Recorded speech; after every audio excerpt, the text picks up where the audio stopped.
Alright, before we start this video, I'm going to put a big disclaimer here. Don't just do this because you've watched me do it. Playing around inside of a governor can be a very dangerous thing on a diesel.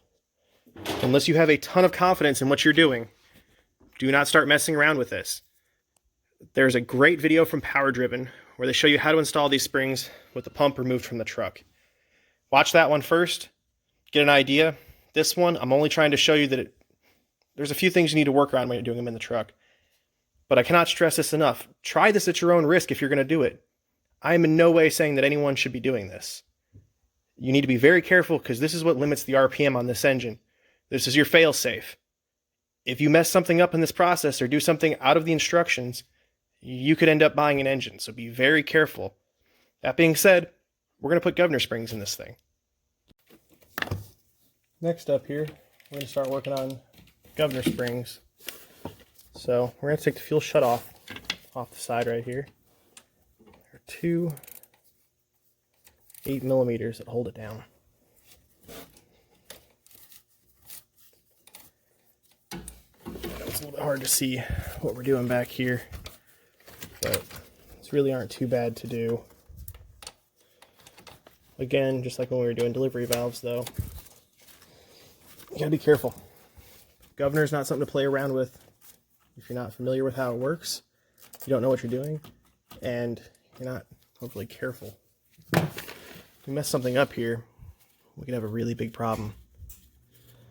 Now, I've already removed the clip from the bottom of the fuel shutoff that holds it on. We're going to get the bolts out of it right now so we can lift the fuel shutoff off the side. Once we get that off, hop back on, we'll show you what's next. Okay, now the bolts are off. We can get that fuel shutoff solenoid moved out of our way. We can just lay it over here for right now. Gives us a little more access in there. Now, there's a lever that hooks to. You guys can kind of see it right here.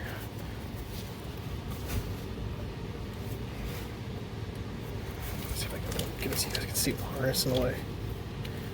Right there's the edge of it. Let me get you off the tripod and I'll get down there and show you what I'm talking about. Okay, so this bracket right here is the one that we need to pull off. Now, to access it, get you guys pulled up here. Right there on the back side, there's a nut. Loosen that up, and then it should loosen itself. Okay, so right there, that's the bracket for the fuel shutoff. Look straight down on the side right there, there's a little nut you can loosen up, or a bolt, and that just kind of pinches it to the shaft. Loosen that up, slide it off there. Be really careful. There's a keyway. You're going to want to take it off. It's a little tiny keyway. Don't lose it. But once we get that off, we'll then have access to the plug that we remove to access the governor springs. This is that bracket we were talking about. It just sits on the side of the pump like this. Here's the pinch bolt that you loosen up. This thing slides right off, and you can see in the top there, there's a groove for a keyway. Now, I pulled the keyway out so it doesn't get knocked loose or fall into the pump. But that's that little keyway we're working with there. So you want to be really careful to pay attention where that is and make sure you don't lose it. Now that we've got that out of there, see that piece of safety wire right there? You're going to cut that right there. Then that plug gets removed that's underneath of it. Once that's out of there, you'll have access to the governor springs. So I'm going to go get a pair of side cuts real quick. We're going to cut that safety wire. That's just there to, be a deterrent to tamper and to kind of show if somebody's been inside of there. Once that's done, we've got governor springs right here. So nothing too crazy to install on these, but I'm going to go get that cut. I'll get that plug out of there. I'm going to be able to see what we're doing. Just got the plug out. Get you guys down in here so we can see. So right there you can see one of the governor springs, but it's not quite lined up with the hole yet. So we're going to have to bar the engine over a little bit until we've got that thing looking straight at us. Once that's done, we can get this side of it taken care of and get those springs swapped out. They're not too terrible to do, like I said, but next up we just got to get that barred over just a hair so we're in line. Engine's been barred over. You can see we're lined up in there right now. What we're gonna do, come in here with a screwdriver.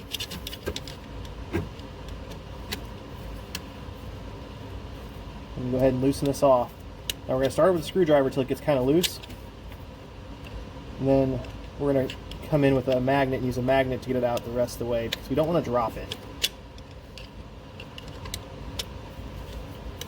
So,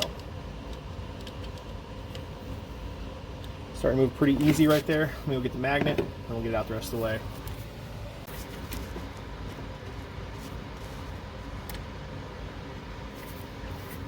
Try to keep grabbing it like this with the magnet and spinning it out.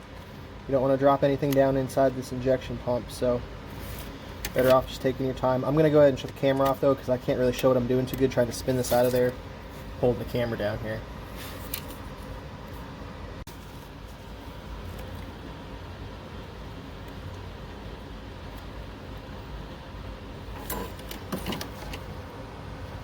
There's the hold down screw, set screw for it. That's out of there. Come back in here. Grab the top for it. That's out. Now we're going to pull everything but the outer spring out. In here. Well, it looks like we're going to take them all out, I guess.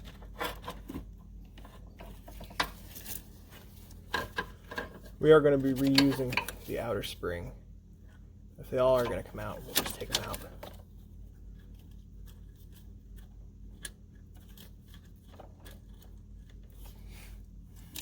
So there's our spring pack. Set those aside. There should still be base in there. Grab that very carefully. And that's out of there. Now,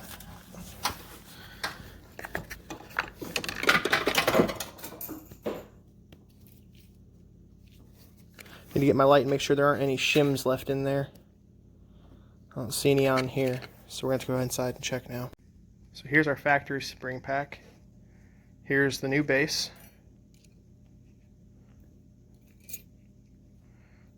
Stack all those together. And we're going to come over here. We're just going to use the giant outer one. Go over it. And all of this, as you see here, is going to get slid right back in so that this side is facing up. Once we get that in there, take the factory retainer and the factory screw and put it all back together. So there's not a lot of room down in there, but easiest way to do this is take this all as one group like this and just slide it over the pin that's in there. Alright, now that we've got them all in there,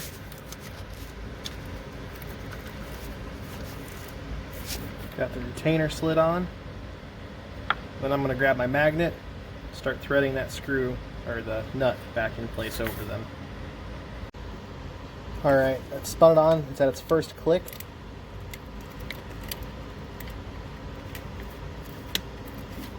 Second click.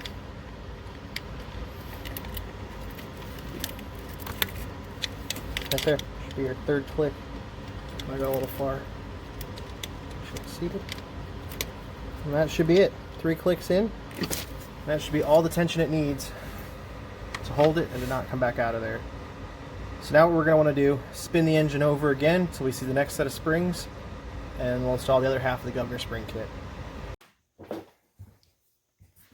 Doing the other side now. I'm not going to show you guys anything on this side, I'm just going to get it done, but first thing I noticed is the retainer is only set to 1 click.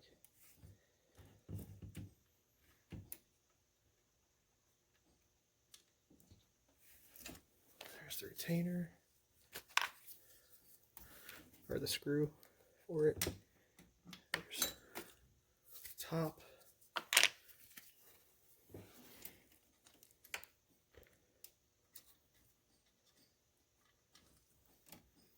1 spring, 2 springs,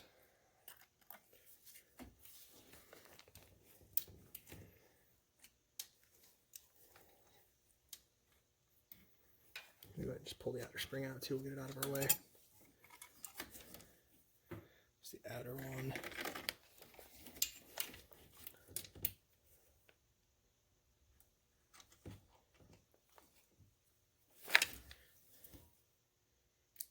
That one has shims on it. Where did I put the other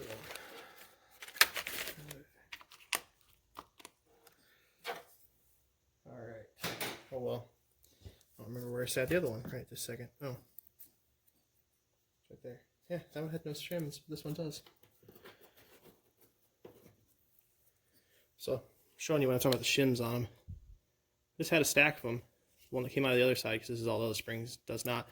But they'll come out when you pull it. They can't go past it. So if they don't come out with it, for some reason, come and set it up. That side did not require any shimming. Alright, so I'm going to assemble the spring stack.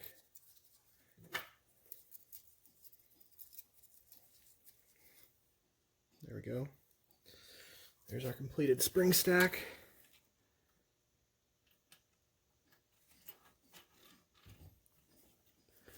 They are all in the pump now.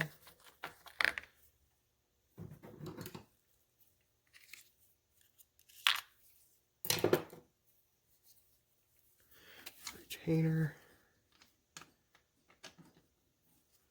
That is in.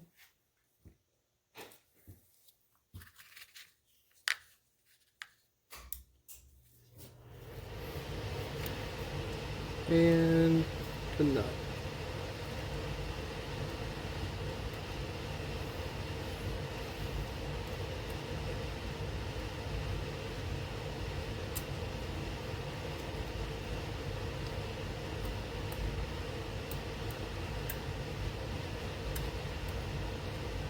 Starting it can be a little tricky. This one's fighting me a little bit, but that's why we also use the magnets when we're doing them, so if it messes up and you drop it or it goes to fall off, you don't drop it down in the injection pump. So that would be bad. If this falls in there and we can't just easily get it back out, we're tearing down the P-pump, or at least the governor housing in it, to get this piece back. Trust me, if you've never had to build an injection pump or rebuild a governor, it's not something you just want to go do for fun.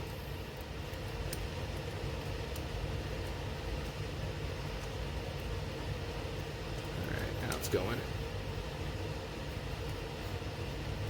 Once you get it started, I usually just use my fingernail to turn it around until we start getting it to get a little tight, and then we'll grab the screwdriver and we'll finish it.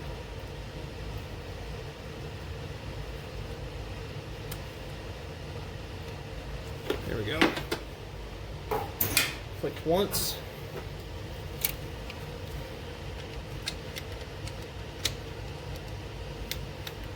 Click twice.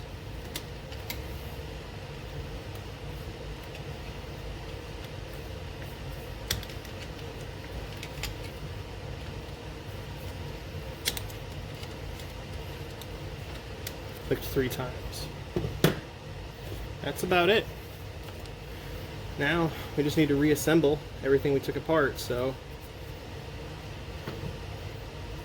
got the plug here with the O-ring on it. We go back in the pump. They don't go crazy tight, just enough that they're not going to leak. And we just reassemble the bracket for the shutdown solenoid, hang the solenoid back, and that's done. This thing now has 4K governor springs in it, so the truck should rev at about 4,000 RPM before it starts cutting itself back. Now, that is a higher RPM than is safe for a stock harmonic balancer on these. We don't recommend 4K springs stock balancer. We have a fluid dampener to install on this.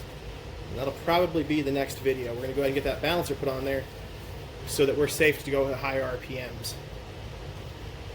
But now that that's done, move along. Guys, keep following along for the next video. I've been having a lot of great comments about this series. These are really fun engines to get into if you want to start playing around with the diesel, trying to make something a little more powerful, a little faster, a little more fun. 12 valve is a great place to start. Get you guys off the tripod there. There's nothing difficult about these engines. There are very few special tools that you need. Most of it you can do in your garage with a basic set of tools. And a 12 valve, you can easily double the horsepower. You can easily triple the horsepower. I know guys that are running some insanely built 12 valves with P pumps that are well over 1,000 horsepower, well over 1,500 horsepower. I mean, your wallet's kind of your limit on how much power we can make on one of these, but they're a great thing to get started on, great thing to have some fun with. But keep following along. Next video, we'll show you how to install a harmonic balancer on these, the fluid damper ones. And we'll show you how to set overhead on a 12 valve.